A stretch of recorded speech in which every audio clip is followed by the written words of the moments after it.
The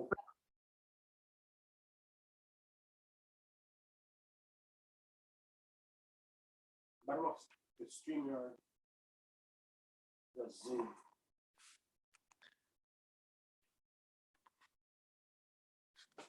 It's there.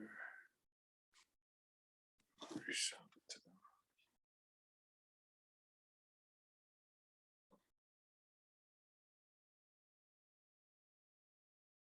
Bonjour, Hilary.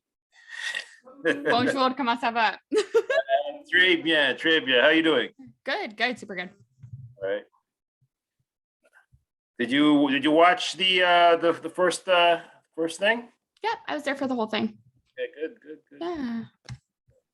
How are things in Toronto today? The weather? I went out earlier and I felt like it was cold and windy. But Right. I won't complain because it's still not New Brunswick snowstorm level. Okay. How's Montreal? It's damp today. Yes. Ugh.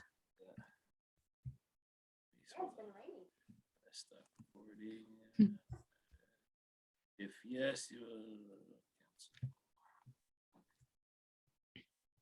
Cam. Hello, Cam. Hi, can you hear me? Yes. Okay, perfect. Hi, Hilary. Hey, how are you? I'm good. I have a cold, so my voice is a bit wonky, but I hope you can hear me well. You may lack in voice, you brought an outfit. You look so good. No, thank you. No, so do you. Thank you. Okay.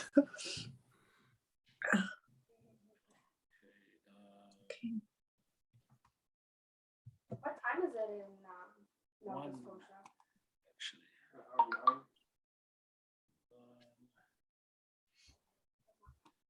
One second.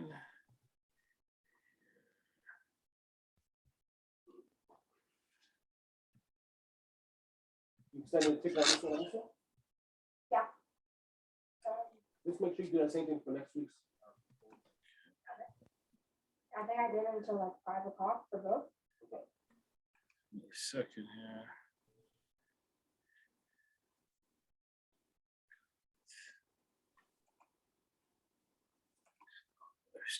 Okay. All right, any of you football fans? No. No, I can't say that I am. I'm like very excited for like the halftime show. I think it's going to be very epic. Yeah. I think that's it for me too. Like, no. Yeah. Did Brian leave for you? Oh, yes. Okay. Huh. Trying to see the chat at the same time. Hi, everyone. Thanks, Virginia. So yeah, we're gonna have it's gonna be live stream. So you can take the live stream from the Unity Facebook page, and you could reshare it in your own streams too as well.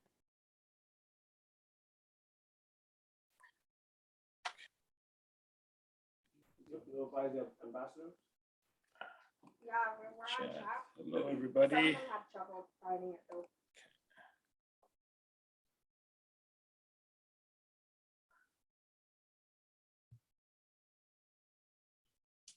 It's good.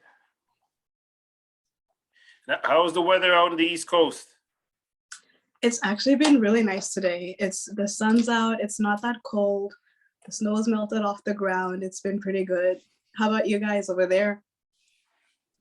I was saying it's cold and windy here, but I think I saw in New Brunswick it's +9, so you must be getting a similar temperature. Very lucky. Yeah, very it is on lucky. the plus today. It's pretty good, That's crazy.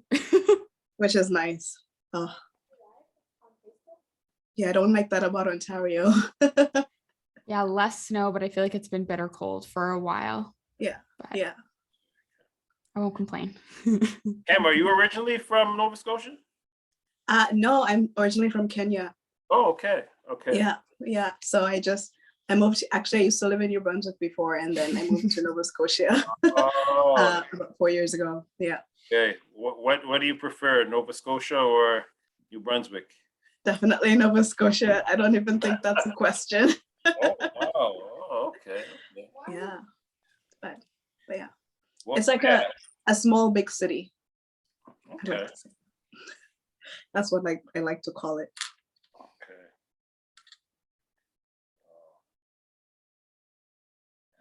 Yeah. So Hillary, no plans of ever returning back to New Brunswick permanently, or? Never say never, but there are no plans. Okay. That is not in my Your it's radar. not in the foreseeable future. But it's definitely still home. My mom is still there. I hope to visit as soon as the pandemic will allow. So still has my heart, just not my cat or my home. Okay.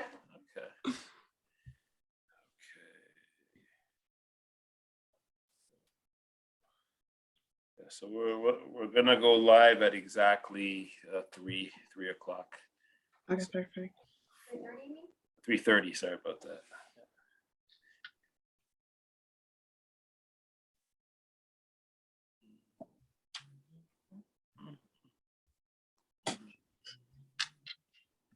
Did you see any of the first discussions, Kem, or you just logged in right now? I just logged in. I tried to log in earlier, but I don't know. Was it a different link? Yeah. That's The was a situation. The person who had created the back end, so I had to resend another link for that. So That makes sense because I tried to join it earlier, but anyway, it just said waiting for the host to start meeting. yeah, because this is a webinar, and what they had switched it over to a meeting, which is not the case. So this is a webinar format. So this way, it's just the people will only ask questions in the chat. So it'll only be us talking. Right.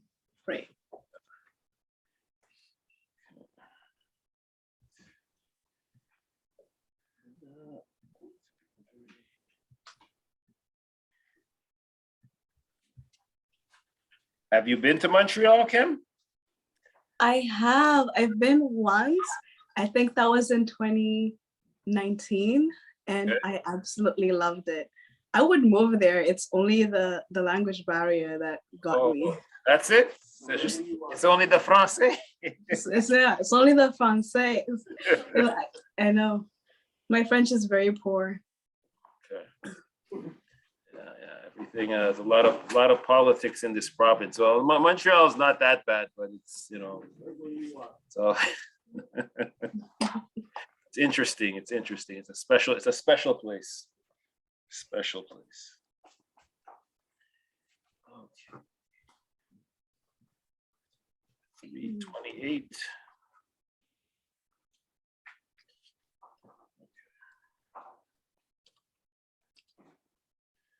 That's 1 minute. Okay. So 1 minute to go.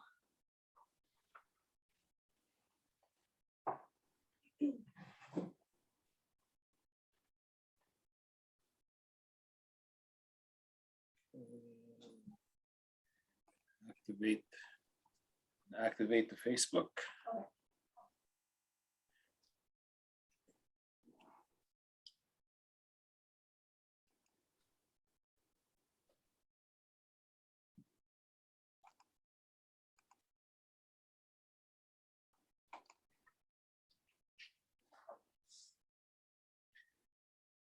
right. We are live on Facebook now. 10, 9, 8, 7, 6, 5, 4, 3, 2, 1. Hello, everybody, and good afternoon. My name is Brian Smith here from the Youth Stars Foundation. We are here in the beautiful city of Montreal, and this is part of our Unity Link Up 2022. This afternoon, we are going to be speaking to two beautiful ladies. One is in Toronto, one is in Nova Scotia, and we are going to be talking about social media and how you can maximize your presence, how you can monetize your presence on social media, also being responsible to at the same time. But before I start, I also want to give acknowledgement to all of the Indigenous communities across Canada. We are on ceded territories, and as we are all meeting virtually, it is very, very important that we bring a very important land acknowledgement to our Indigenous brothers and sisters. This event is more so targeted towards the BIPOC communities. Those of you who do not know what BIPOC is, that is Black, Indigenous people of color, but we are open to everybody to participate. Just letting you know, if you are following this in the Zoom, you may ask questions in the chat. If you're on Facebook, you could put your questions through Facebook. We will get them over to our two beautiful panelists this afternoon. Want to let you know that Unity Link Up is sponsored by RBC and sponsored by Canadian Heritage. And for those of you who will spend the rest of the afternoon with us, we do have some gifts to give away, some gift cards from Domino's, and we have some caps to give away courtesy of New Era. So thank you very much, New Era.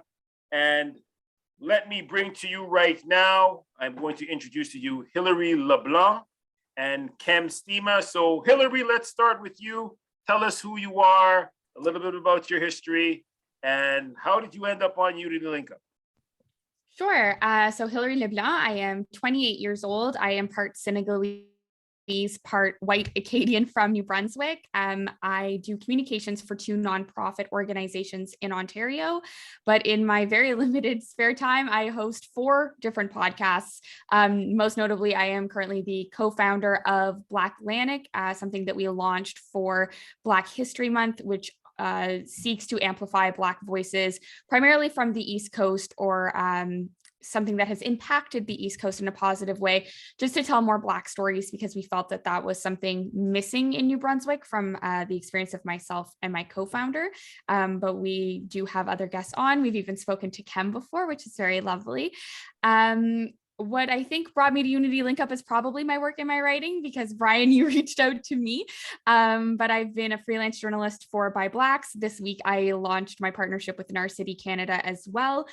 So I try to stay very implemented in social media through the lens of activism, Black rights, women's rights, LGBTQ rights, that angle of social media, not just fashion and beauty, but I do have a passion for that as well. Thank you. And Kem Stima. Hi, everyone. Sorry, I do apologize. I have a bit of a cold, so that's why my voice sounds a bit hoarse-like. But I am originally from Kenya, and I currently live in Halifax, Nova Scotia. I attend Dalhousie Pharmacy School. I'm in my last year, so I'm currently doing my clinical rotations in the vascular surgery unit at the Halifax Infirmary. And on the side, I hold a position as a 4th-year director of the Diversity and Equity Inclusion Committee at our school, and I blog on the side. So I mainly focus on lifestyle, fashion, and beauty. I have a huge passion for skincare, and mixed in with my pharmacy knowledge from dermatology, I like to incorporate that into my routines and just help people find their balance. Yeah, that's a little bit about me. Wow, that's very, very, very interesting, both of you. Today, we're going to be diving into social media. So let's take it from the very basic, and I'll just put it out to you, and we're just going to be having a chit chat this afternoon.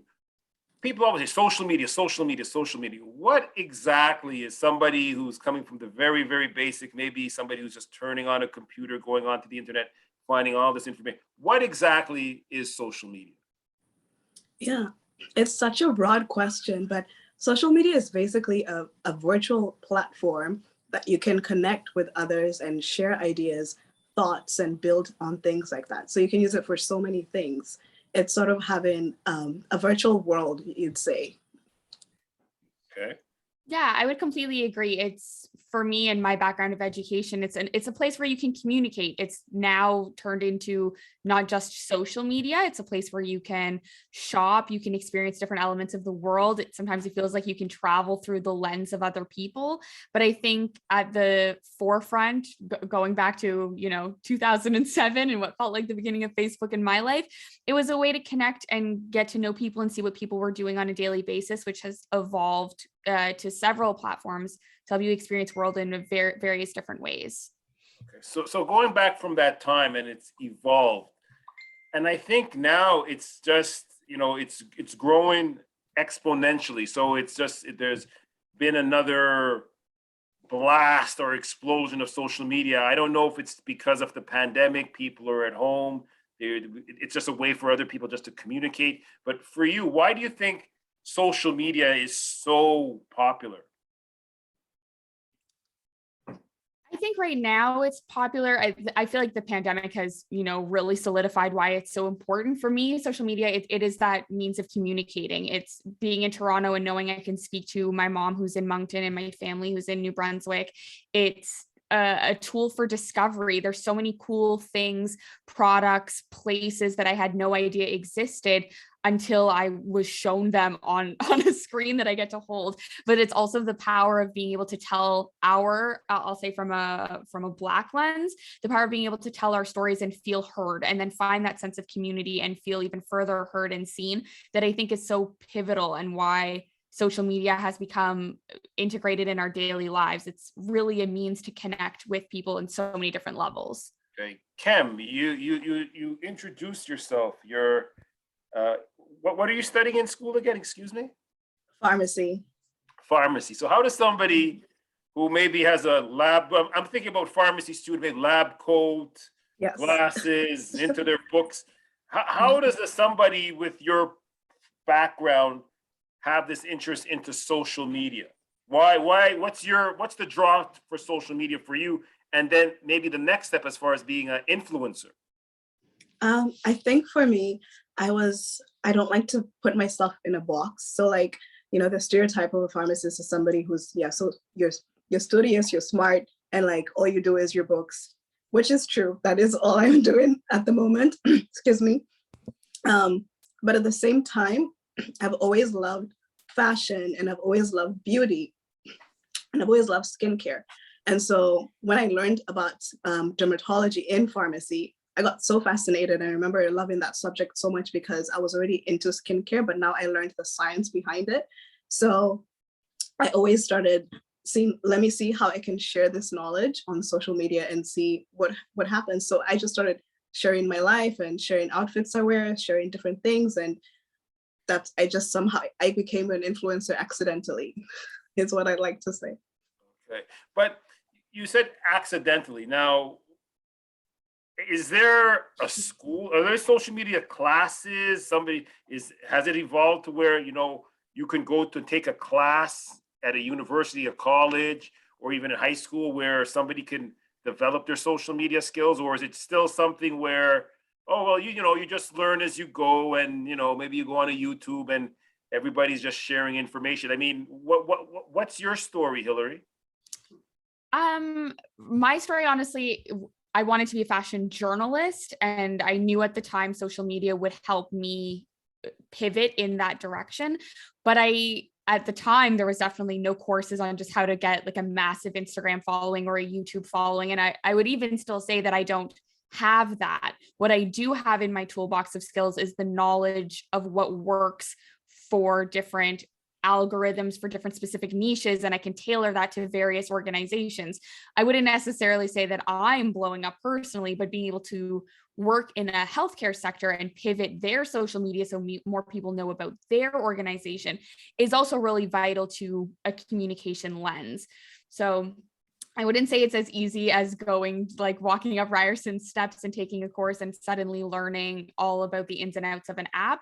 They also change consistently. Even recently, the CEO of Instagram has announced new features that they're launching in the States. It's ever evolving. I don't know that a course I would have taken at university now would still be relevant. It's about being adaptable, finding your niche, and being prepared to change as the world changes within that app. My perspective. But it's not really necessary. I mean, to go to school to learn a particular skill. Now, specifically around social media, I mean, you can go on to social media, you could go on to YouTube, and people who do have a certain expertise, and you could just learn from them. I mean, that's how I've actually learned about certain things. I get stuck somewhere and, oh, well, there's no course for this, or, there's these, with social media, unfortunately, people are reading less and less. So people just want to be able to go on to a particular site, see something, my problem is solved. But as we're talking with social media, what are some of the sites that are very, very popular? Once again, we're taking this from the basics. People have heard about Facebook, Instagram, but what are some of the most popular social media sites that either if you use and some of the newer ones that are coming along? I think I wouldn't say it's a newer one, but something that's underrated is Pinterest. So Pinterest Canada has started growing its market for creators specifically. In the US, it's quite huge, but it's sort of new to Canada. And that's a market that is because everybody, when they're looking for something or some sort of inspiration, you go on Google and you search, and the first thing that comes up is this Pinterest board. So then you go, oh, let me pin this to my board. And the thing is, somebody has put that there so that it's pinned to their board, but people are not creating the content so that it can be pinned to people's boards. So people need to start creating more content on Pinterest, because that's one of the social media platforms that I feel like is underutilized in the Canadian sector, I'd say. Okay, because I mean, people know, or we'll say people know Facebook, people know Instagram. Back in the day, there used to be a site called ICQ, which was like kind of a messaging site. If people remember this company called AOL. What is the pull of, and I say for youth, and once again too, I could be in the past, but is Instagram? What's so great about Instagram that a lot of youth find it fascinating? Say in my perspective, again, it's the fact that it's changing. I think there's this mentality that Facebook seems to be very boomer-ish and LinkedIn is extremely professional. And I think the things that we're working about Instagram is that it's very fun. You can sort of tailor a perspective, you can make an aesthetic, you can look a certain way on this app. And then it has evolved to, being a competitor to TikTok and sharing reels and sharing your stories. And there can be this feeling of exclusivity in it depending on where you are in Instagram, but I think it's pivotal to youth because you're just sharing your life, and everyone wants to, at this moment, I feel, share what they're doing, connect with other people, especially in the digital space. So for me, the reason I hopped on forever ago, it feels like now, and became a part of it was, we started out with just food pictures, but that has evolved to these mini vlogs where you're showing what you do throughout your day and romanticizing your own life, which has been, I think, very crucial throughout the pandemic as well. Okay. No, I mean, I would say I'm a Facebook, I guess because of my age, I'm a Facebook person. Now it's Instagram. I'm finding myself spending a lot more time professionally, spending time on LinkedIn. Are there any new, besides, I mean, you mentioned Pinterest, and Pinterest has been around a while. Are there any particular sites that are, I would say, like even in the infancy stages that people should maybe be on the lookout? Because there's hundreds of different social media platforms.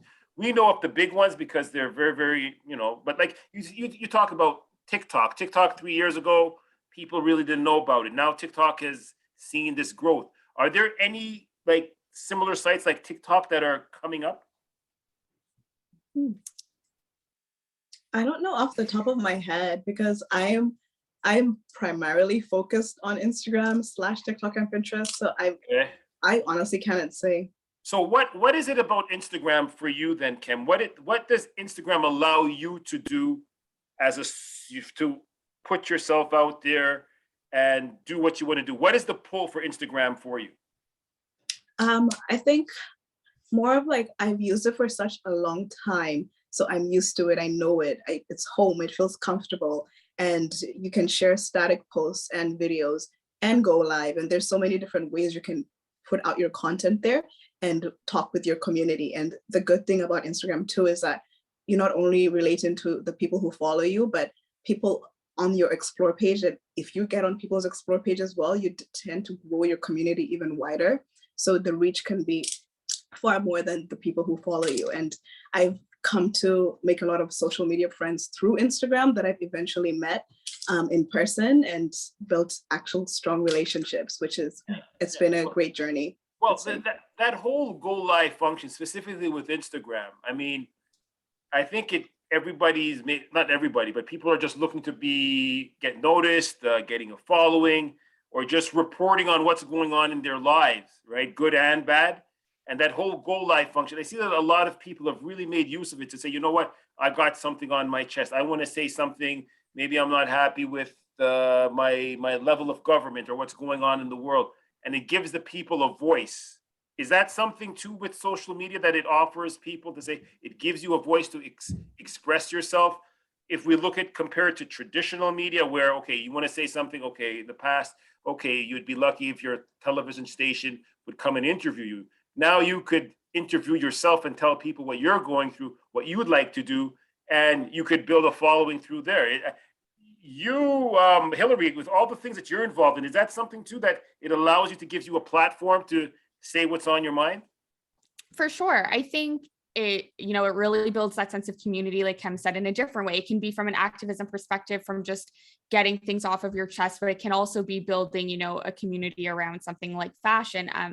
In my perspective, that can be both a good thing and a dangerous thing, to just have an open platform to say anything that you want. And I think we all know about those realities in 2022. But in all fairness, I think it's good to be able to have a place where you can say what you want and other people come and you are seen and you are heard. And that's why I use social media in the way that I do around specifically Black activism. But even in my day job, I've gone to TikTok conferences that talk about how to pivot for nonprofit organizations. How would you make a TikTok that encourages people to donate to food banks?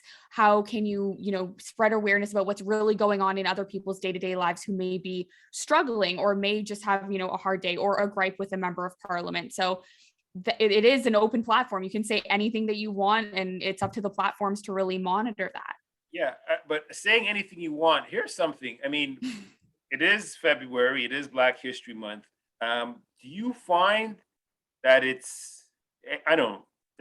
there's challenges that are there as far as being ladies, Black ladies, women of color, things that people would say visible minorities face as far as being content creators and getting it out there and building a following? Are there challenges that are out there? I mean, and why I say that is, sometimes you hear that some people who have a big following, but for some particular reason, because of their color of their skin, they don't get reach where they're supposed to get, or they don't reap the rewards that they're supposed to get. Are there challenges for people of color when it comes to social media and creating content and getting it out there? Oh, for sure. It's facts that you sort of have to work twice as hard to get noticed and sell yourself more, and hey, I'm here, like, notice me. And it's in Black History Month, it's kind of strange in that, so all these companies would start liking your content or sharing it or asking you to participate in things, and then come March 1st, all the hype dies, and it's the same thing until February 1st again. So those challenges are definitely there, and it's just something that you just have to keep pushing in order to try and break those barriers. So if the more of us that are out there, will be able to create spaces for other people to come up as well. And I'd like to add too that for a while, at one point, I believe it was confirmed that YouTube used to give preference to like white people in the thumbnails. It used to be much harder if you had a Black person in the thumbnail to have the same amount of reach. It does also feel like on apps like TikTok, where there's Black talk, where all of the Black people are sort of put together, but to maybe reach your allyship of a white audience or the Black LGBTQ community, or where there's intersectionalities, the algorithm puts you in a segregated bubble separate from everybody else. And so then your reach is, as Kem said, completely limited, and we do have to work twice as hard. Wow, I mean, and that whole thing is working twice as hard. Are there people that actually work full time? And I'll take this from two points of view. You're a full-time social media influencer. That means that's your job. You do that, and then you also have people who work. They're a social media consultant or strategist for maybe a company, but I'm looking at more so for the influencer. Is this something that either one of you may look at one day and say, you know what, I'd like to do this full time? Of course, you'd have to reap some monetary rewards for it, but is that something that you strive for, or you just, if it comes, it comes? For myself, I have very two different passions. One being social media, like beauty lifestyle, and then one being pharmacy healthcare. So I love working in healthcare, and it's just always sort of been me, and I've been in healthcare for some time now. So I don't think I'd ever, well, never say never, but I don't see myself doing social media full time, but it's sort of just something that'll be half and half in. But there could be a mix, right? Because and for probably what you're doing right now, as far as with the pharmaceuticals, and you have a following on social media. You're talking about skincare, so it's maybe the best of both worlds. It allows you to explore on social media some of the stuff that you're learning professionally. Yes, it does. But then see, I currently work in the vascular surgery unit, and I get to interact with patients, and I'm a part of their directive and their healthcare family circle, the healthcare circle, and in the pharmacy as well, like giving COVID injections and diagnosing different minor ailments and things like that. Just being in direct patient care is something I'm really involved in, and I don't see how that would work in social media. We're gonna bring your phone while surgery is going on, and we're gonna film it live, right?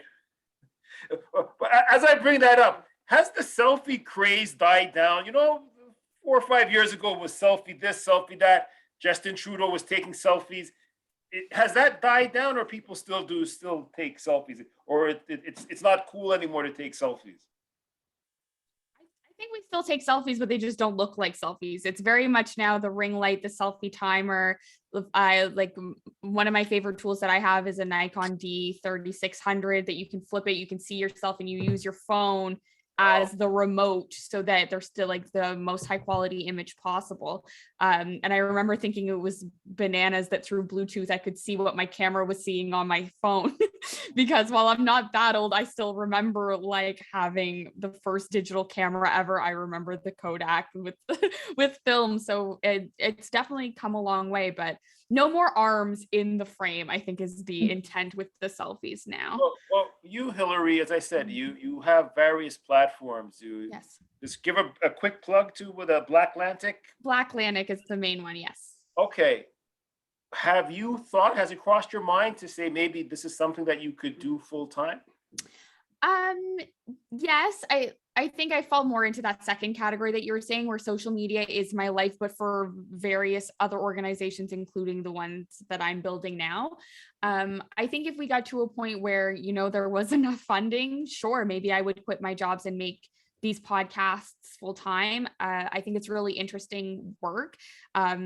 It's more for me than just running, our Instagram, and we have had a few viral TikToks, which is very fun, but I find the reality is you have to work extremely hard to make money on the apps. It becomes sponsorships, partnerships, and then, either general funding through selling merch or a GoFundMe campaign. And that's a lot of time and effort to even put into those foundations to then build off of that. So call me back in a decade and we'll see if Black Atlantic's my full-time job.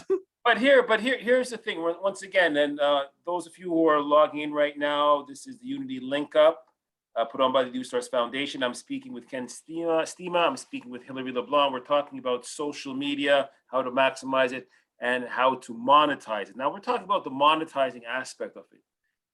A lot of youth say, you know what? I'm going to become a YouTuber. I'm going to make lots of money.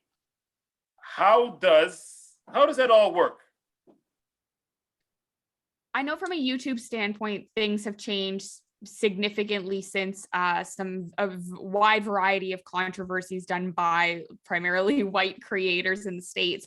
I think now you need 4,000 independent watch time hours to be able to ever monetize your content. I'm someone with like 200 videos on there, and all my friends watch, and some have over 1,000 views, and I've still never made a cent. And then you have to be very careful about what audio you use, because the minute you feature Drake's song, well, your video is not going to get monetized anymore. And that's happened to me filming fashion shows.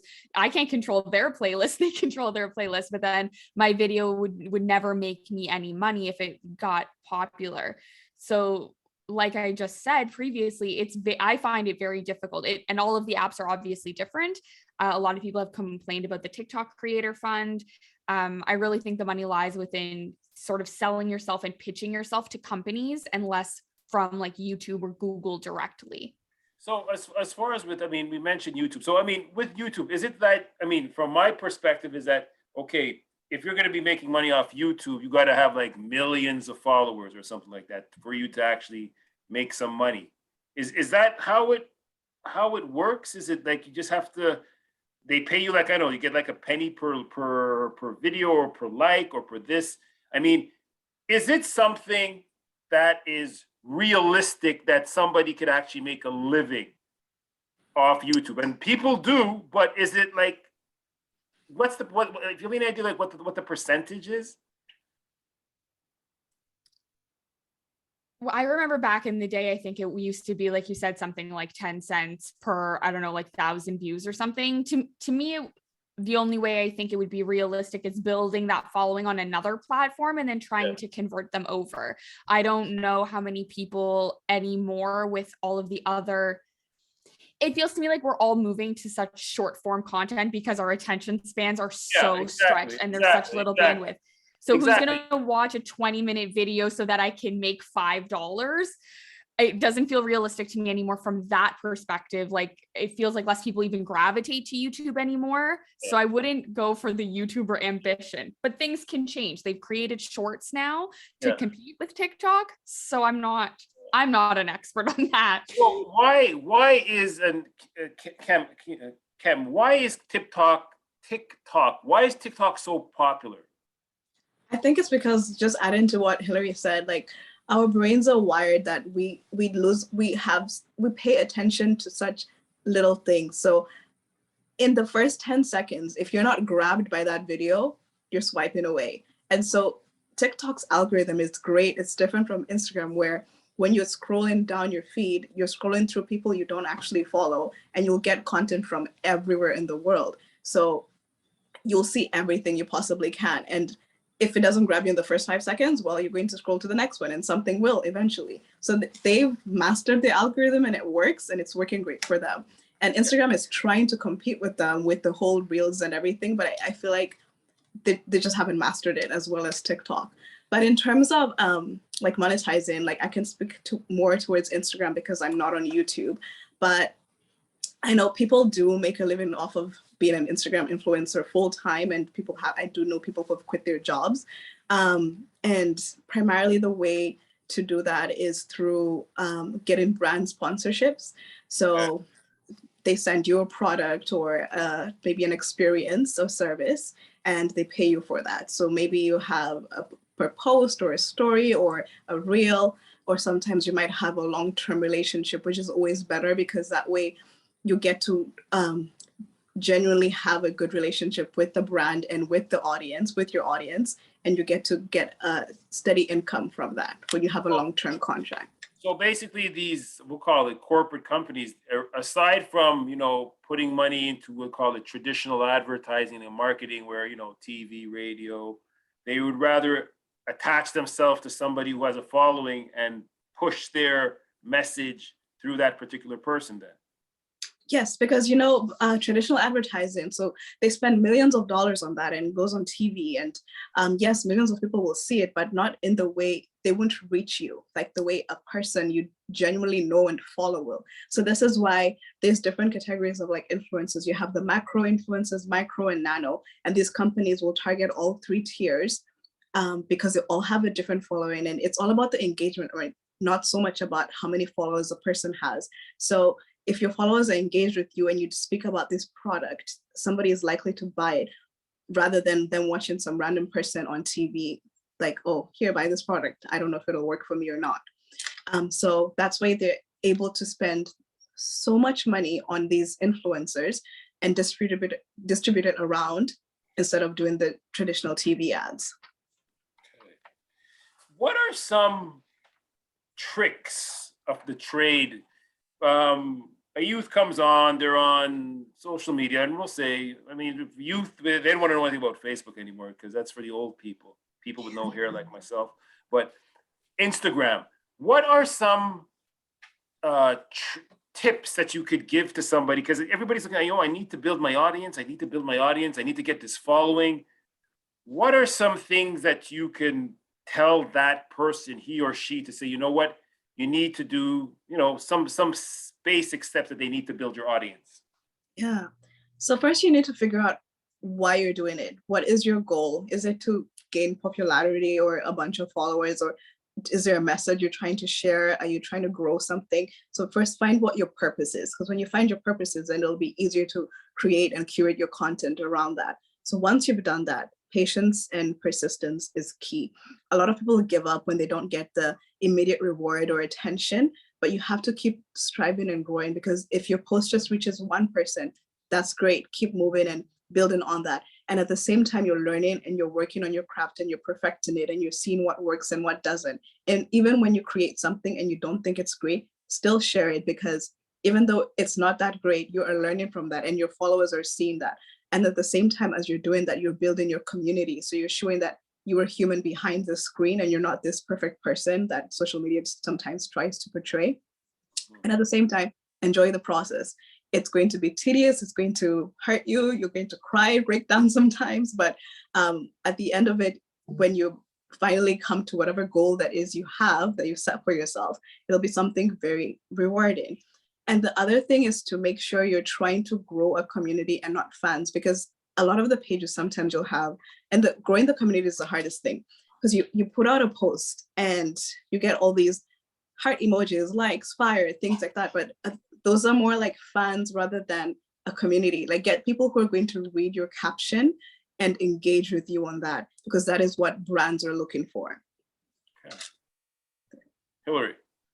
What I would add to that is just also being aware of how the apps work. So what I found really useful for Instagram is just like following the CEO. He releases these updates, I would say probably bi-weekly, where he mentions, now there's going to be a subscriber option to help directly pay creators. And they've launched this already in the States, where, you're going to be able to subscribe to the story and make it even more exclusive.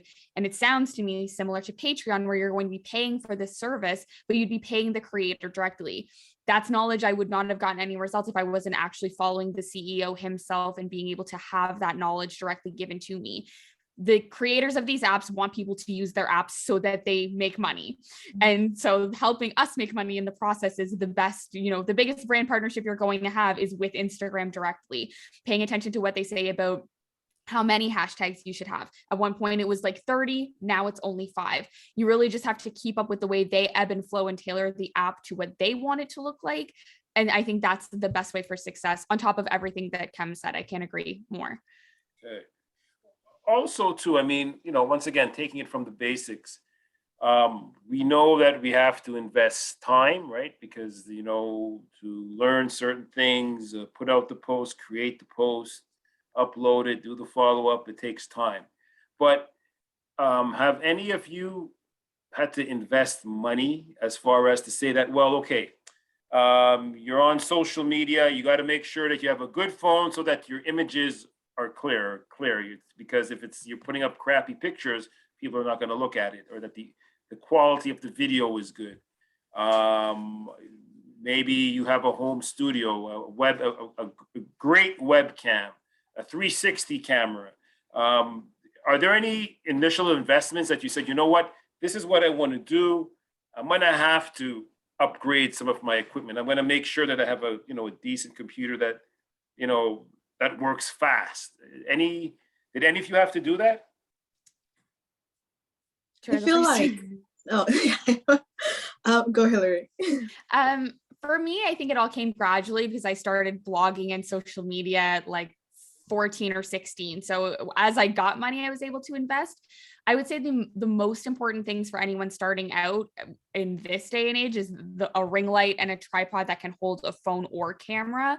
I think that's really crucial to having good pictures and good lighting. And if you're going to be taking things outside and on the go, I think that's really important.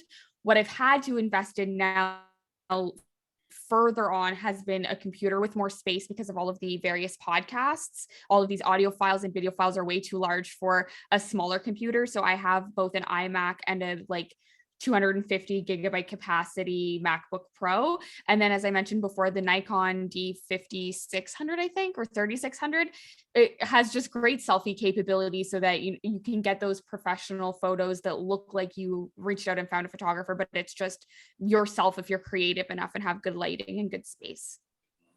So it's one thing, so it's just one thing to have the equipment, but then also, I think also how to use it, how to maximize it too at the same time. You may have go ahead. Yeah.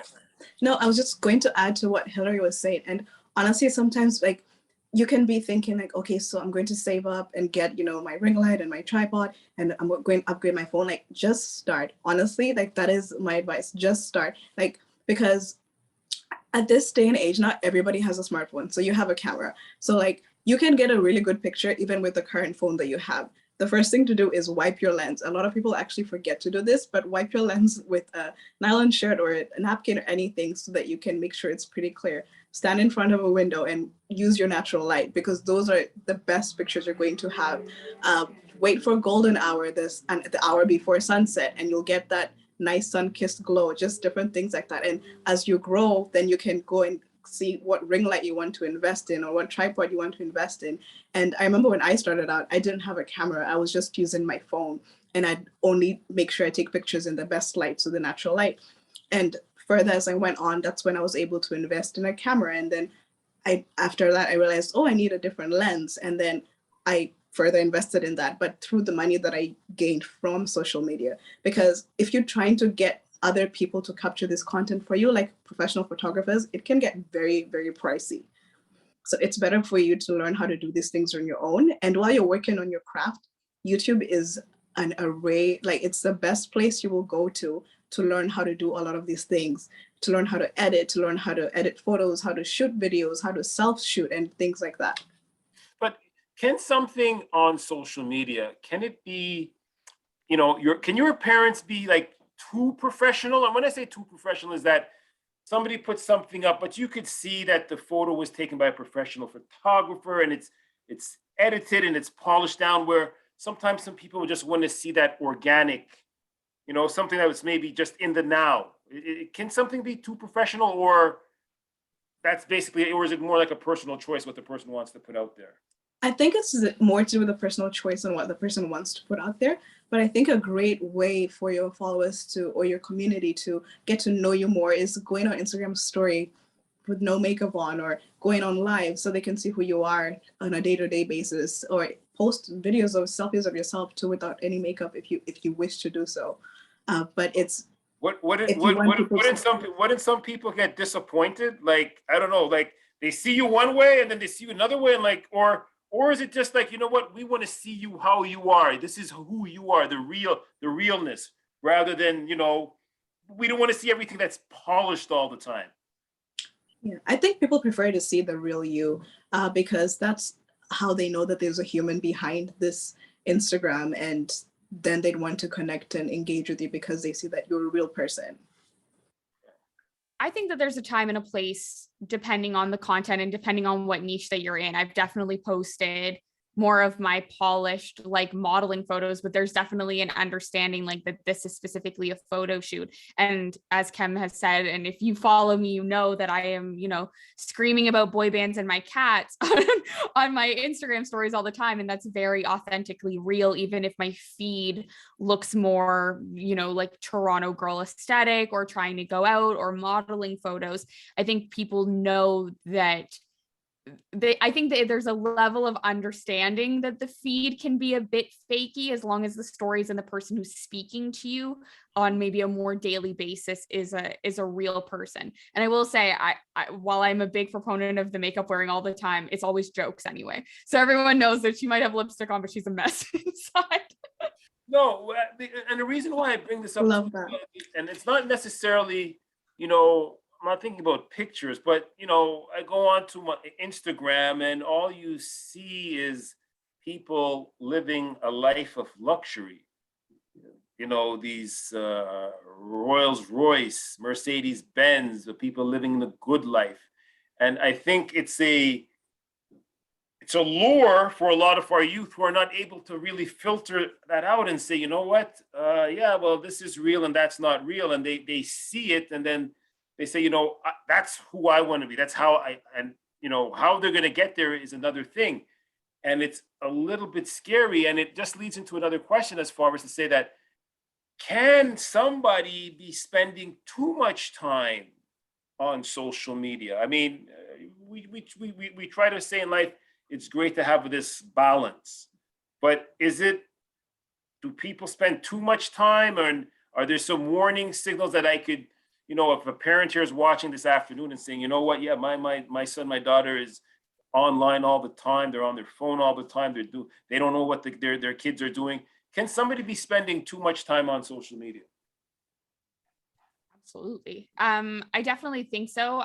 Obviously, I mean, I don't have children, but I would think that some of the warning signs is anytime someone prefers to be online in front of a screen, video games, social media, more than they like to be present in their own day-to-day life, to me would be a warning sign of a mental health issue somewhere along the way. I'm on social media all of the time, but it is my job. But at no point do I prefer what I'm seeing on my screen to the experiences I might be documenting. You might see a 1-minute reel of me going to a concert or eating out. And I've had a lot of older people, parents, role models in my life say, like, put down that phone and enjoy real life. But what you're seeing is 1 minute that I took of a 2-hour-long experience that I did put my phone down and enjoy. If you get to that point where you are, bringing kids to hockey games, you're trying to have dinner with them and you're not implementing a no phone policy, and they would rather be looking down and ingesting content instead of living content, I think that would be a huge red flag for me, and is where I would draw a line. Mm-hmm. What about for you, Kim? I mean, you're a student, you're on social media. Have you ever come up to like a period? There could have been a time where you said, oh my God, like, maybe you're working on something that you want to get out there and say, wow, I'm spending a little bit too much time. Maybe I want to take a break sometimes. You know what? I'm going to take a couple of days and just recharge, and could be for other things that you're doing in your life. But what strategies would you put out there for somebody who may be spending a little bit too much time on social media? Oh yeah, for sure. I think first of all, you have to think about your lifestyle and how it works for you, how social media fits into your life. And I know for me, I can't be on social media every single day. Even though I am an influencer, I just can't. So some of the times I'm on social media because I'm researching and I'm trying to see what people are doing there, or what trends are there, or what I need to be doing, or what's going on right now. And then sometimes you get caught up and you realize, oh my goodness, it's been however long and you're still on this app. So I put those time limits on my phone that I can't spend this amount of time on Instagram or TikTok or whatever, and it'll lock me out after. But what I've also started doing recently is I've given myself like a schedule that I'm going to be posting on these days.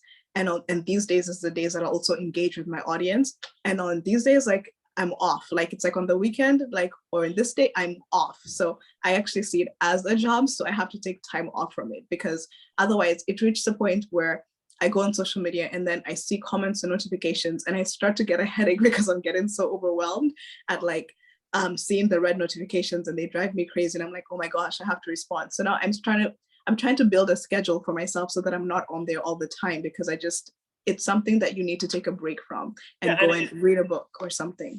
Yeah, it leads into their next question where we have here, do you ever feel social pressure online? And that could come in different formats, but I mean, for both of you, have any of you felt pressure online? I mean, some people might figure, oh, you're online, oh, there's no pressure, you just, you do what you want to do. But is this social pressure online, is it real? It definitely is. And I feel like at one point I had succumbed to it, and I realized I was like, okay, no, I'm not going to be doing that, because it reached a point where I started comparing myself to these people who have been blogging for hundreds of years, 10 years or so. And they're posting a different outfit, for instance, for each single post. And that's just not realistic in my own life, because I don't have 10,000 clothes, so I recycle my clothes. So there's going to be days where, yes, that's that same bag, or that's that same jacket you saw me in like 2-3 posts ago. So I had to stop listening to that social pressure that is definitely there and you feel it, and just be my authentic self as much as I could. And I found that when I started being my authentic self, I'm happier, and I can even feel I'm connecting with my audience more. Yeah, for me, it's definitely less the pressure to look like everyone else, but it's a performance thing. It's wanting as many likes. It's knowing I have the followers, and so why aren't they engaging?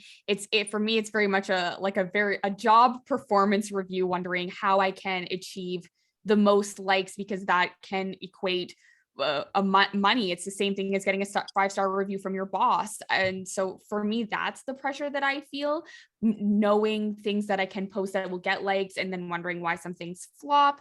Less so much looking at other people's lives and feeling like I want that, because I am at an age point where I understand that it's curated. A lot of it might be a lie. It might be, Photoshop.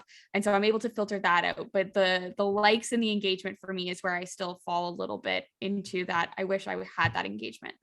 Ladies and gentlemen, you are watching the Unity Link Up 2022. We're speaking with Hilary LeBlanc. We're speaking with Ken Stima. We're talking about social media. This event is put on by the Youth Stars Foundation, sponsored by RBC and Canadian Heritage. So another point of discussion. Once again, I'm going to bring it to you from what I see. And I go on Instagram and I see a lot of stupid stuff. Just people putting out is it that they're just doing that because they want to be noticed, they want to be the next star, or even everybody's just partying, shaking this and doing that, and I look at it and then I say to myself, I just wasted like 30 seconds of my life. And I think I'm able to kind of filter out some of this stuff. But what's the draw for people I guess one, why do people put this stuff out there? And then two, why are we watching it? I think from my perspective, it's a mix of wanting to be noticed, wanting to be seen, but also feeling like you have a platform and a safe space. And I do say that in quotes, safe space, to share this stuff. I feel like we've sort of curated this weird generation that does feel like there are less consequences for what they post, because so much stuff does fly under the radar. Like, you can have people like spewing what I believe to be hate speech, and they're still allowed to use that app. And it becomes this thing of like, as long as my parents don't catch me, as long as my boss doesn't see, I can sort of do and post whatever I want. And I do think that that's very risky. I think that we all engage with it and watch it because, again, if it hooks you in that first 10 seconds, you want to see what's going to happen.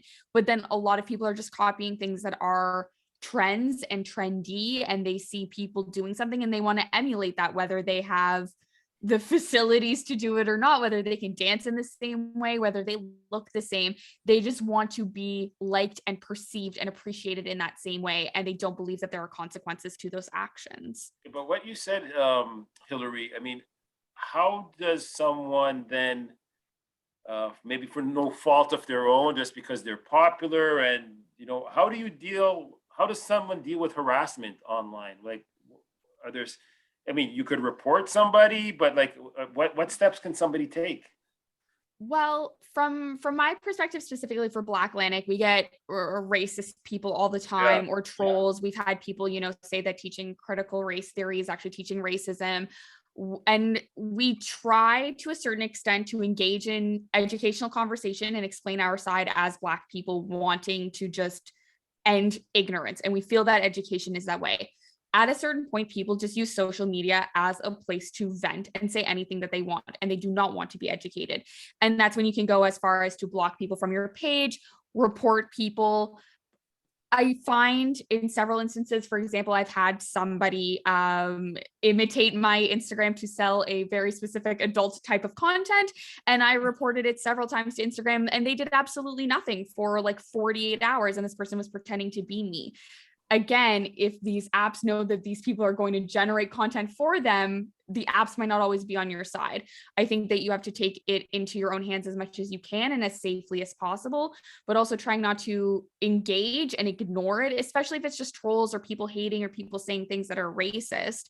They just want to be able to be heard. And if you ignore that, that's the best way to diffuse that situation. Yeah, I mean, even something here, I mean, with the forum that we're doing and with Zoom, when Zoom first became popular, a lot of, we'd call it Black-led organizations, Black-led meetings, BIPOC meetings, they were getting, we call it Zoom bomb, right? People would be coming in and, it was relatively new, so the controls were not there to put that into place. That's why even with something, putting this on, we have to make sure that our platforms are safe. And I would say nothing is 100% safe because they're man-made and man could find a way to hack and do this and that. But yeah, that's a part of that, that's being harassed, and that's forcing us now to, not to say limit us, but we have to kind of re-strategize how we're going to be putting out our content and make sure it's going to be in a safe place where people could freely express themselves without any threats being there.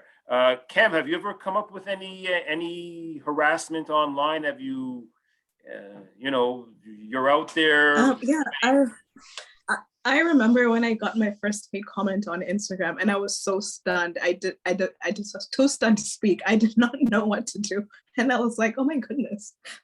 So then I tried to go on the person and creep them out and see who they were and why they would say this to me. Then I thought about deleting the comment. Then I thought about blocking them. And I was like, you know what? It is what it is. Not everybody's going to like me, and that's okay. And you don't actually know me to say all these hateful and mean things. So I just left the comment there. And I've also had, like Hillary, people duplicate my account and start creating explicit content and under my account, or just trying to hack into other people's account. And it's true, Instagram does take a very long time to take those accounts down, but which is why it's important for you to really have good engagement with your community, because if you have that engagement with your community, then they'll know what you would and wouldn't post, that sort of thing. Or if somebody creates a duplicate account of you, they'll know this is probably not her because she doesn't post this sort of things. Or yeah. Wow, there's so many things to, I mean, social media is good, but as I said, we have to make sure that, things people can express themselves freely with any, feeling threatened or sense of being threatened, and it's real life. Getting back to, once again, developing yourself on social media. We have a question here from Megan, and Megan asked a question: how does one decide how to put together an effective post schedule? And she follows up and she says, do you automate this process? I have for my jobs in the past. A lot of the organizations I work for, I've already done the research into what works with their audience. And I feel like Kem saying, if you know your community and you know when they're going to engage and you start to experiment and do what works for you, you can invest in something like Buffer or using the Meta Business Suite, which used to be Facebook's Business Suite, to sort of pre-populate Facebook and Instagram posts simultaneously. There's also Publirio, I believe is how it's pronounced, like Publer and then .io, which lets you post on TikTok, Twitter, Facebook, and Instagram all at the same time and sort of curate those posts. For me, I just find that I try to post on a schedule to keep myself on schedule, and less so much with when people are going to engage, because the algorithm makes it that you're going to see things whenever you sort of see them. So I don't worry so much about, posting every day at 2 when people know to expect a YouTube video at 2. It's 2 p.m. works for me in my daily life. Okay. And we have a follow-up question here. One of our ambassadors out in the beautiful province of British Columbia, Alexandra, she asked, what tips do you have to grow your community on Instagram? Should you use hashtags or should it be following people first? I think there's lots of ways you can do that. Hashtags are a great tool to use, and you have to use a relevant hashtag. So not just a viral video or something like that. So research what hashtags. A good thing that I like to do is go to people who are like you, people in your niche. So go, if you're a lifestyle blogger, go to another lifestyle blogger that maybe you aspire and look at what hashtags they use, and then click on the hashtag and look at what posts come under there. If you're trying to post something like that, then it seems like, okay, that's the right hashtag you should be using for your posts as well. Another thing to do is also, you can go to big followers that you aspire to be like or something, and go under their posts and under the people who commented. Those are the people who you want in your community. So go to their pages. If you genuinely like them, just don't follow them because you're trying to get a follow back. If you genuinely like their content and you think you're going to engage with it, then follow them and engage with their content, and they will likely follow you back into the same thing, and you'll start to grow and build your community. So the thing is, you have to, and it's also when you're commenting on somebody's post, don't just do the generic love hearts, heart emoji, fire. I mean, yes, you can do those once in a while, that's fine, but like read the caption that someone wrote, that because somebody took a long time to write that caption out. So if you read that caption and engage with it in their comment, they will likely, oh, this is lovely, like this comment, go and check who's this person, and then they might follow you back, and you get to build your engagement and your community like that. Then in terms of posting, you also have to post regularly as well, because people want to see content from you. So like Hillary said, there's so many apps that you could do a posting schedule, a content calendar on. And a good way to also know the best time to post sometimes is go to your Instagram settings, and it'll show you in the menu and the insights at what time your followers are most active. That's the time you want to post. Okay. So when you figure out, okay, my followers are active on Tuesdays, it seems you're active at 10 a.m. If you know that you're at work at 10 a.m. and you can't catch a break, then use one of these apps to remind you, like there's Later, there's Planoly, they're really good creator apps that you can schedule your post to post Tuesday at 10 a.m. and it'll either post it for you or it'll remind you to post, and you can manually go and post it.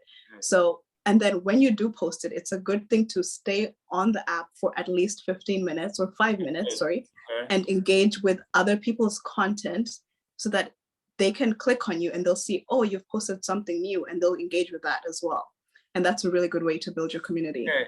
Because me, I don't know, and maybe you could give me a tip. I'm like a wild poster, right? Something comes to my mind, I post it. Just put it up, post it. So I might put out 10 posts for the day. Is that too much? Like, and I think there are things that people want to, know about, or I share information, Can somebody post too much? And is it, yeah, can I be posting too much? Should I cut it down? Oh, I don't know if you can definitely cut it down, but it's a good thing to know who your audience is. So if you know, okay, I'm this person, and my people are probably, I don't know, I'm a mom blogger, for instance, and mothers are working from this time, or a career. So try and post when they're going to check their phones. So maybe as soon as they wake up, or when they've put the baby down and they're going to bed. So a lot of mom bloggers I know would actually post around 9 p.m. between 9 and 11 p.m. because that's when they'll get the most engagement, because other moms have also put their kids to bed, and this is when they're going on social media. They're not going on social media at 4 p.m. because they're picking up their kids from school, that sort of thing. So you have to know who your audience is and what their lives are like, so you can know, okay, this is when I'll post so it'll reach them and they'll actually see it. Okay. We have a question here. Just Jill here wants to know, what exactly is a hashtag? When we use a hashtag, or we put up a hashtag, what actually takes place? From my understanding, you use the pound symbol, the hashtag symbol, and the words that you write then basically associate the content that you are making to this word. And so then if you were to search that word in that app, you would find all of the other people, including yourself, who have used that word. And so it's a way of grouping content together. So like hashtag lifestyle blogger, anyone who's typed that with the hashtag symbol on their content would be all under that tag. And you can get more niche and more specific, or you can get more broad, but the broader you are, the bigger of a mix you are in with. And like Kem said, if you want to find a smaller knit community to have more engagement, you would want a more niche hashtag so that people find exactly the type of content you're making and who you are. Okay. Here's something too, again, and I'm going to ask you, because these are things that I encountered on my personal experiences, and people have expressed it to me too at the same time. So I go into my grocery store and I'm looking for cereal. I'm walking up and down. I can't find what I'm looking for because the store has just gone under renovations. I'm looking for somebody who's working on the floor, and I come into this young gentleman and I'm stand right in front of him and he's on his phone. He's spending all his time on Instagram. I see that a lot of youth are spending so much time on social media. They're at work, they're on social media. I would not, if I had a company and my staff I catch them on their phone all the time on social media, I think I might fire them. That's reality. I see that happening a lot. I see kids. I mean, I know in high schools, I don't know, some schools that the kids have to check in their phone in class because spending too much time on social media. I mean, can we stop it? Or it's just, hey, this is just the way the world is. But if it continues like that, it can't, for me, it can't work. I mean, in my experience working at a similar pharmacy to one that Kim has worked at before, there is a no phones policy. If you are seen on camera with a phone in your hands on the floor, it is grounds for dismissal immediately. And I don't take that to be archaic or against the way of the times. If you are hired to do a job, you are hired to be there under their time, under their rules. Again, I think it boils down to, is this a mental health issue where people would rather be in a fake realm or looking at something else and not participating in their daily lives? I think then it's a very big problem. But I am fully supportive of following the rules of the people who employ you if that is a job you want to do and money that you want to make. If you want to make a job where you make content and you're on your phone, then do everything we've suggested and buckle down on that grind so you can be on your phone all the time. But if you're working at a grocery store, you should be stocking shelves and not on your phone. I think that that's just basic respect of your employer, which is how I was raised. Okay. Something too was, once again, I'm just speaking about some of my experiences. So about a month ago, I was introduced to this wonderful platform, and I believe it was created for social media enthusiasts. It's called Canva. I'm sure you all know of Canva. Now I'm addicted to Canva right now, right? Because it's made my life, it's changed my life, because I could create content so easily. I could press a couple of buttons here, boom, boom, boom, boom, and I create my graphic in about 5 minutes. I could do a video in 7 minutes. Do any of you use it regularly? I do use Canva, and I use it not only for social media, but for school presentations and work presentations and that sort of thing. So Canva is, I call it the Gen Z PowerPoint, basically, because it not only creates PowerPoint slides, but stories and videos and reels and posts, and it's such a diverse tool, and it's for a lot of users, and it's a great tool to have if you're a social media person, especially if you're a business and you're looking to create these sort of posts that have fancy things everywhere that PowerPoint may not have, and they have really great tools for that. Mm-hmm. Yeah, Because I mean, in certain instances, right? I mean, the world is moving so fast. So I mean, if something comes up, right, you got to be quick to put something together. I mean, you know, there's something that takes place, whether in sports or in the entertainment, and in 2 minutes later, somebody's created a meme for that person, and it's out there and it's gone viral. I mean, things have to be done on the fly. You got to be quick, because once there's always going to be something else, right? So to catch the time, in the present, you got to be on the ball. Yeah, I think that another comparison would be that it is more user-friendly and cheaper Photoshop. I think to have Photoshop when you are a teenager, you're not necessarily going to buy the $300 Adobe suite. I know back in the day, way back, there were ways through Tumblr that you could download versions, but I don't believe that was legal, and we don't want to participate in that anymore. So now I think that it's really a great tool, on top of the fact that it has so many preset options for you, which is what makes it so easy and so simple. You can click on the YouTube banner option and it already knows the size that the website has. You don't have to do that further research. I honestly think it's great. I use it for my work. I've used it for mini videos promoting this event. I have friends who have also used it for work presentations. It's very, very versatile.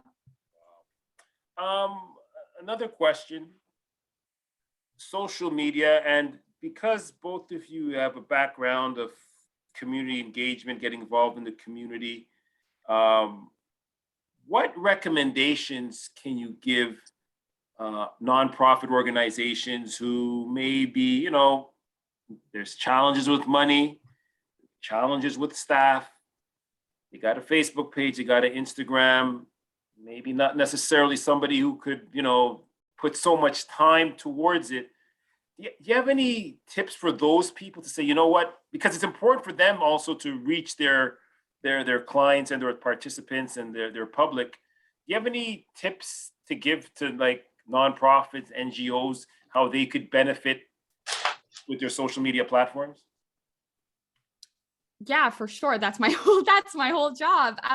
Okay. That's what I literally do. I think if you can't hire me, Canva is a really great tool to making just like concise, branded graphics. In my experience, community health centers want to market to people consistently the programs that they're offering. They want everyone to know that there's Zumba at 3 every single week, consistently posting and sharing, using relevant hashtags as well, using the apps that we've already described to pre-populate those posts so that you don't have to have somebody constantly monitoring it if you can't afford that, and then continuing that brand synergy in everything that you make.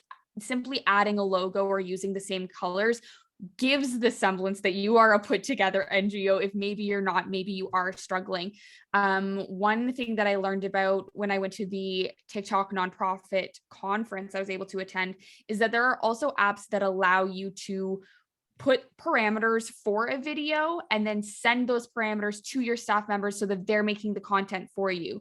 If you can't hire a person to sit there and compile everyone's videos for, let's say, 3 hours, you send this link out to everybody and it'll tell you where to center your face, what text to put, and it'll give you the prompt of what question you're answering about why we're participating in this food drive, why Black History Month matters, whatever the cause may be. So there are some very cool new developments coming out that will help pivot those nonprofits into these specific apps where it does seem like it's all fun, but there is space for activism and nonprofit work there as well. Great. Yeah, because, you know, a lot of the nonprofits, and I'll just speak for here in Montreal, I mean, the good intentions are there, but you know, maybe they don't have the savoir-faire, maybe they don't have the person who has the passion for social media, but they always say, yeah, we need to connect with our youth. But I think maybe the first thing is to have a strategy, right? Is to come up with some type of strategy, because you know, it's one thing to, hey, we can find a Hillary, we could find a Ken, but I think it starts, you need to have a strategy as far as, you know, who you want to reach, how you want to reach them, on what platform, because you know, just from trial and error, I remember in the past we were working with youth and all our energies were into Facebook, you know, Facebook this, Facebook that, Facebook this, and putting stuff out, you know, early in the morning. But on the weekends, kids aren't up, kids are Facebook, they're not into that. That's when, you know, it was Instagram and Snapchat. And I just want to ask, is Snapchat still popular, or is it still, you know, we didn't really hear so much about that like in the past. Yeah, I don't think Snapchat is as popular as it once was, but people, I think, still use it, especially I feel like Gen Z uses it a lot as their main mode of communication for some reason. It seems to be the case. Okay. And something too, I want to ask, like for myself too, I would say within the past 2 years, I've been spending a lot more time on LinkedIn. And the reason for it is that because LinkedIn has become more sociable, right? Before it was just this, we'll call this very corporate, oh, you got your thing there, you're going to communicate with all these professional people. And it was very stagnant, it was boring. It was like white bread, right? Nothing, no flavor, nothing. Now, it's more dynamic, it's more sociable, so I'm finding myself spending a lot more time there because I'm able to communicate with people, but there's more flavor to it. I think Hillary. LinkedIn is such a, yeah, no, as real quick, is such a great social media platform. Not only the socially but professional aspect of it, because I do use it a lot, especially to form work connections and meet people through that, and mentors and different things like that. So I do think it's a great platform to be on, and it's definitely become more sociable than it was before. I agree. I agree. I think that it was a detriment to feel like people had to be so stuffy and professional. We are all human and we are all people with likes and dislikes. And I think it's a really great way to build community in a workspace and in that specific niche. In my community health center job, it is a national organization. And part of my job is really trying to reflect the needs of different people with barriered health from Nova Scotia all the way to BC. And I don't know those realities, but being able to use LinkedIn and connect with people that are there on the ground has helped me professionally relay those stories and be a better storyteller and be better at my job. And then also connect on a deeper than professional level, a personal level with these colleagues, even though they don't feel like colleagues because they're not in my specific workspace or organization. So LinkedIn has really pivoted, I think, to being more open, and I really like it. Wow. People, you are listening to Hillary LeBlanc and Kem Stima. We are here, part of the Unity Link Up 2022. We are broadcasting, well, our production here is based here in the city of Montreal. The event is put on by the Youth Stars Foundation. The event is sponsored by RBC and Canadian Heritage. This is the first year we're doing the event. Definitely next year we will be back. If you have any questions right now as we wind down towards the 5 o'clock hour Eastern Standard Time, please send us any questions for our panelists. Where does the future lie when we're talking about social media? Is it something that, I mean, things are changing all the time. We've gone from, my goodness, I'll go from any of you ever heard of ICQ? No. No way. But when you mentioned AOL, I was there. I knew AOL, that one. AOL, right? And that messenger, the MSN. yeah, way like back in the day. MSN Messenger. That was whoa. That was the great thing, you know, and we've moved from there. I mean, just in the last presentation, we were talking about the metaverse and cryptocurrency and how we're all going to be interacting in these virtual spaces. So, I mean, how I see it now with social media, I mean, figuring now you could put on those goggles and go on, and you could meet up with your friends virtually with holograms. You could have meetings and things like that. I mean, it seems, as far as with social media, because a lot of these things are kind of based on social media, the sky is the limit. The sky really is the limit. And I feel like we're reaching a place where your social media presence is sort of like your virtual resume. And I know recently one of my friends had a job interview, and they always have that question, how did you hear about this job? And normally the answers are newspaper, LinkedIn, but all the answers were TikTok, Instagram, Facebook. And she found that so strange because she's like, this is a professional job, and they want to know how we heard about us. So even corporate companies are trying to see, where are people looking for jobs? Because it's not so much just this LinkedIn, Indeed anymore. It's through social media and everything. Because now I see adverts for jobs all the time on social media, and it's sort of a thing where it's like you have to join. If you can't beat them, join them, because that's where the future is going, and that's where we are at now.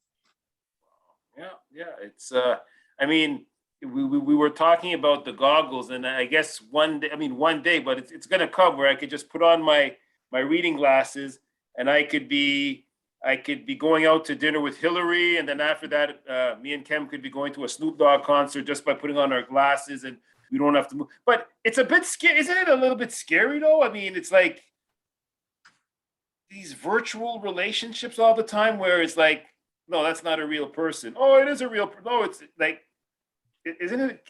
It can become a bit scary. It's a bit like an episode of Black Mirror. We get closer and closer every day, I think. But at the same time, it does seem like that is the wave, and that's the way it's going to be. And it's funny. I remember when VR first came out, and we were experiencing like roller coasters, and it felt so real. And I do see it coming to a place where, we will have friends who live in Europe, and we will be able to meet and socialize and actually see each other through these goggles. But I don't think it will ever replace actual physical in-person connection and communication. I think it is simplifying a lot of things that are difficult. I don't think it can ever replace true human in-person connections and intimacies and interaction, but it is simplifying a lot of things. It is growing, financial markets with the crypto conversation. It is changing and revolutionizing our lives. And there's it can go so many different places. Yeah, it's an exciting time to be present. Yeah, I agree. It is. As I said, it just, to me, because you know what I mean, with my life experiences, right? I just see all these kids who, as I said, they don't have the filters on. So they don't have the filters. And I'm not going to say that they don't know any better, but they just don't see things as they really are. And they're living in this virtual space, and what they see isn't real. And I figure, how are they going to be, not even say 10 years from now, 2 years from now, 5 years from now, it can be very, very scary. So, now comes in the responsibility of people like yourselves and those larger social media influencers to put out responsible messaging, because there's nothing look, once again, I turn on my Instagram, and I don't know if it's caused because of an algorithm or something like that. I don't think so, but people are just putting out, there's this shaking and that shaking, and like, what the heck is going on here? I gotta no, what? Whoa! But it's like, where do these things come? But people are putting this stuff out here, so it's like I say, you know what? This is not right. But then I said, you know what? People are putting this stuff out, and you've got I don't know, it's when was it? This summer? I think it was this summer. There's these challenges that come up where I think it was the milk crate challenge. People had to run up a milk. What for? What's going on? See, I think the milk crate challenge is an example of community. We all wanted to be a part of something. It seems like it's fun. It seems like it's silly. And while it is, I will go on record as saying stupid because it can injure people. You wanted to participate in something funny and forget the doom and gloom of, at the time, 2021 and the pandemic. True. I think the people out there shaking whatever they have or don't have is an example of wanting to be seen and wanting to have attention and using the platform that they have because they don't feel that there's no consequences. But that's not so much a detriment of this virtual world. I think that's trying to put out what we do have that is real and then be liked for it. I think when we start to get into it's a different conversation when we talk about feeling like everything's fake. It's more so, I am real, I want to be seen, and I'm going to use the phone in my hand to be seen, to have that sense of community, to participate, because I think either people will laugh or people will take me seriously, or they won't take me seriously and they'll just forget that this ever happened because it's a trend like everything else. But here's something. And I remember this, there's this, he's a retired football coach. His name is Herm Edwards. So every year, the NFL, when the rookies leave college and go to leave university and go to the pros, they have a symposium where they talk to them, you should do this and what's going to happen, because now you're going from a college athlete. Most of you are going to become professional athletes. You're going to be multimillionaires, and you're going to be solicited by here, there, this and that, the good and the bad. And they have a social media symposium specifically for the players to say, you know what, this is what you could do. This is what you should do. And it's like to say that the coach said, before you press send, think about what you're doing, because that picture, that tweet, that thing, once you put it out, it's gone. You can't bring it back in. It's gone. So all the responsibilities as you as a professional athlete, you as a person, you as a father, a grandfather, whatever the case may be, you have a responsibility for what you're putting out there. And for some reason, I don't see that responsibility for a lot of people. But at the end of the day, too, people are putting out maybe how they feel, or people are taking pictures of what's taking place in the news. Those of you who are here in Canada, we know what's going on in Ottawa with the truckers. People are putting stuff out there, but then also too, we have to kind of filter that, because the people putting out the posts and those things, right? They're putting it up from their perspective, and people see it, and you got to filter what's real and not what's real and what's not real. It's so sometimes, rather than trying to filter out some stuff, and maybe this is what you do, Kem, you just turn it off for a while, and I don't want to see it anymore. I'm going to take 2-3 days, because it can become overbearing, and it can play on your mind. Yes, and it's also important to realize the effect social media can have on you. As much as social media is great, it can also be toxic in many ways. Yeah. So you really have to be responsible in how you monitor your time and how much time you're spending on social media and what you're consuming.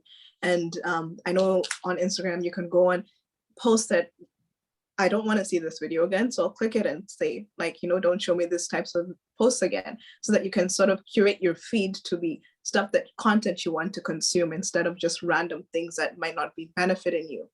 And with that being said, I know through the pandemic, and we all went virtual, and we're all pretty much online, so social media usage went up. I'm normally a very extroverted person, but I became introverted through the pandemic and through just communicating with people online. And I felt a shift in my personality that now that outside is open again, I don't want to be outside. I want to still continue being on my phone and being on social media. So it's really important to take those breaks and realize the effect it's having on you, and go outside and actually get some air and interact with real people around you. And because innately we all need that human connection, that physical connection. And that's something that, like Hillary said, that'll never change. Okay. Kimura has a question. And Kimura, the playback will be available. You could actually go see it on the Unity Link Up Facebook page, but we'll be archiving this, and the video will be available for all to see. Thank you very much, Edward. Incredible knowledge and articulate speakers. Yes, we went for the best, so we got the best with us today. So it's been really, really, really interesting. As I said, with social media, we really don't know sometimes where we're going, because the world is changing. It's evolving all the time. I mean, here's something. I mean, before with Instagram, right? Instagram, before you could only have 2 people doing the live. Now you could have 4 people on a live. I mean, was that a good thing or a bad thing? Because once again, too, I go on my Instagram, and I see the people having lives talking about everything. Once again, I got to filter it out. Yeah. Filter it out. I mean, I did one recently with another Black nonprofit organization that's here in Toronto, and I found it mutually beneficial because I was networking with people I had never networked with before, was able to build that sense of community, had people follow me, engage with me, ask to interview me about Black Atlantic, and it really helped, create a boom, especially during Black History Month, where Black creators are really, having to put so much more effort out there. I find it to be really useful, but again, it is about what content are you watching, or who are you following, and why? What are they putting out there? I've, not to bring up this topic again, but I have seen the majority of the TikTok lives I'm getting are all about the convoy. And regardless of whoever's opinion is what, I find it very stressful to participate with, and I don't want to see that. And I've had to, hold down the screen and say, I want to see less content like this. And I'm on an app like TikTok, where you're shown everyone's everything, and it's not just who you're subscribed to, it's much different. Whereas on Instagram, the people who are going live are my followers. But that's a good point though, Hillary, because there are some controls that you said, you're requesting less content, but most of us, like us, we don't know about those controls, right? We turn on the app, we see it. If we're gonna get out of it, we just leave it. We don't know if there are certain controls or the back end and stuff. it's there, but we don't have time for that stuff. We just want to see, well, we don't want to see good stuff because a lot of people just want to go on social media. Maybe it's for them just a way for some of them just to de-stress or, look at some brain dead stuff. But me, I go to social media because I want to get some informed, or I want to have discussions with people, maybe like-minded with me for certain things to educate, right? But it's everybody has their purpose and their reason for doing things.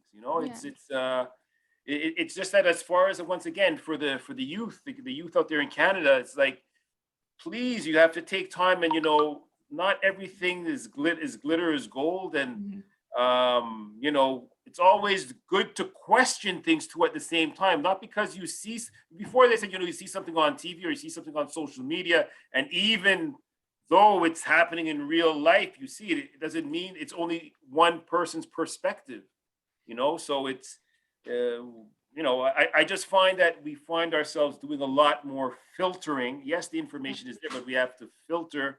And after that too, now it's up to you now to put forth your own judgment, like. I would say that, like, as adults, we're able to filter, and that's really great. And since this is a Youth Stars conference, I think that the most important thing is to remind youth that, and I'll use, for example, something that's really popular in the news right now is Joe Rogan using his podcast to say whatever he wants. Yeah. Teenagers do not have the financial backing of Joe Rogan to say whatever he wants and then still be able to pay the bills at the end of the day. And I think it takes, difficult conversations, because this content is always new and evolving, to remind people that, I remember back in the day, for me, the conversation was, and similar to the example you gave, the minute you press send, it lives on the internet forever. And if it is a picture with, let's say, some lower cleavage, you don't want your boss to find that and see that and then not hire you, because the brain is in there, but they don't see the brain when they're looking at these photos that could be considered harmful. The other thing to remind people, now that you're able to speak and say anything you want live in the moment and post it, is that you don't necessarily have the following, the backing, or the funding to say whatever you want, and it still will live forever. And it's about reminding people that everything that lives on a virtual space will impact your lived everyday life, whether it's bullying people and that, impacting job opportunities and university opportunities and scholarship opportunities, or if it's even more harmful than that, there is an onus and a responsibility of people monitoring youth's use of devices to make sure that they're using it in a safe way, whether that's putting parental controls on it or just having these conversations with people to make them safe, because you can't control what other people will post, how your kids will react to it. And apps don't seem to want to take that ownership, because that's not what's going to make them money. And that's a very sad reality. Mm-hmm. Wow. People, once again, it's the Unity Link Up. We are winding down. It's 5:00 Eastern Standard Time. It is 2 p.m. in the West Coast. I want to thank everybody from coast to coast, the youth, teachers, people who have logged in today, whether if you're watching this through the Zoom or if you're watching this on the Facebook Live, it's going to be saved there right after. But the full conference, the 2 workshops that we had today, has been very, very enriching. We started off the day speaking to Jeff from the NHL. We had Jean-Charles, Mark Anthony, and we had Stephanie talking about cryptocurrency. And we have Hilary LeBlanc and Ken Steamer here for the social media panel. Remember, next week, Saturday, starting at 1 p.m., we are going to be having Miranda Ayim, former 3-time Olympian. Olympics are going on right now in Beijing, but RBC Olympian Miranda Ayim will be joining us as the keynote. Then we will be speaking with representatives from the Canada Council of the Arts, Factor Quebec, and we are going to have an artist who was actually applied for funding from both sources. B-Boy Afternoon will be on that panel. And then we will be wrapping it up with Victor Beausoleil and Des Gregoire, who will be talking to you about strategies, how you youth, parents, people, everyday Canadians, how you could get yourself more involved into your community. So last word from you, Kem Stima. What do you have to say to the youth of Canada on social media, and just final words?